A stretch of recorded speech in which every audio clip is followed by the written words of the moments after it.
Sir కొంతమంది చాలా సెన్సిటివ్‌గా ఉంటారు. చిన్న చిన్న విషయాలకే ఎమోషనల్ అయిపోతూ ఉంటారు. అంటే ఎవరైనా తన కాల్ లిఫ్ట్ చేయకపోయినా కూడా ఏడ్చేస్తూ ఉంటారు. అలాంటి వారికి మీరు ఎలాంటి సలహా ఇస్తారు? సి చీటికి మాటికి ఎమోషన్స్ అనేవి ఒక రకంగా రియాక్షన్ లాగా వస్తున్నాయంటేనా ఈ రియాక్షన్స్ ఒక ఇంపల్సివ్గా అనుకోండి.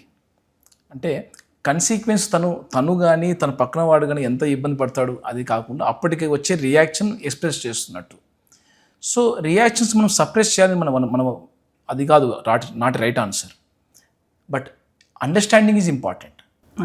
సో ఈ ఎమోషన్ సెన్సిటివ్ వల్ల మీకు రానుగా స్ట్రెస్ పెరిగిపోతుందా, రానుగా మీరు ఆ రిలేషన్షిప్ క్వాలిటీని అనవసరంగా తగ్గించేసుకుంటున్నారా, వేరే వాళ్ళ యొక్క పేషెన్స్ని మనం ఏదో టెస్టింగ్ లాగా ఈ రియాక్షన్స్ పనిచేస్తున్నాయా అనేది చూసుకుంటే బెటర్. అప్పుడు తనకు కొంతవరకు కంట్రోల్ చేసుకోగలగచ్చు. లేదు అప్పటికి కంట్రోల్ కాకుండా మాటికి ఇవి వస్తున్నాయంటే 3 స్వింగ్స్గా చూడొచ్చు. వీటిని 3 రియాక్షన్స్, ఈ 3 స్వింగ్స్లో భాగంగా యాంగ్జైటీ కొంతసేపు సాడ్గా, కొంతసేపు వీపింగ్ స్పెల్స్గా అంటే ఏడవడం కానీ ఇలాంటి రియాక్షన్స్ లాగా వస్తున్నప్పుడు ఈ 3 రియాక్షన్స్ రోజులో 3 స్వింగ్స్గా మారిపోతున్నాయా, సో అనలైజ్ చేసుకోవడం ఇంపార్టెంట్. కొన్నిసార్లు ఇవన్నీ కూడా చిన్న సైజు రిస్క్ ఫ్యాక్టర్స్ ఒక పెద్ద మూడ్ డిజార్డర్ రావడానికి, ఒక మేనియా డిప్రెషన్ అయిపోయేంతగా ఇవి రిస్క్ ఫ్యాక్టర్స్గా పనిచేస్తాయి.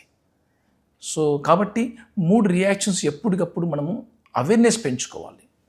కంట్రోల్ చేసుకోవడానికి మనలో ఉన్న బెస్ట్ పేషెన్స్ ఏంటి, బెస్ట్ కైండ్నెస్ ఏంటి, బెస్ట్ మనలో ఉన్న సెల్ఫ్ కేర్ ఏంటి, ఇది కూడా అండర్స్టాండ్ తీసుకుంటే డెఫినెట్గా మనం ఎక్స్ప్రెస్ చేసే కమ్యూనికేషన్ కొద్దిగా బ్యాలెన్స్గా ఉండొచ్చు.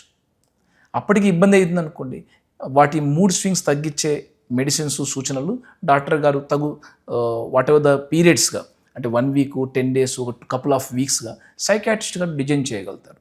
సో ఆ హెల్ప్ తోటి మనం స్మార్ట్గా బయటపడేయచ్చు ఆ సమస్య నుంచి.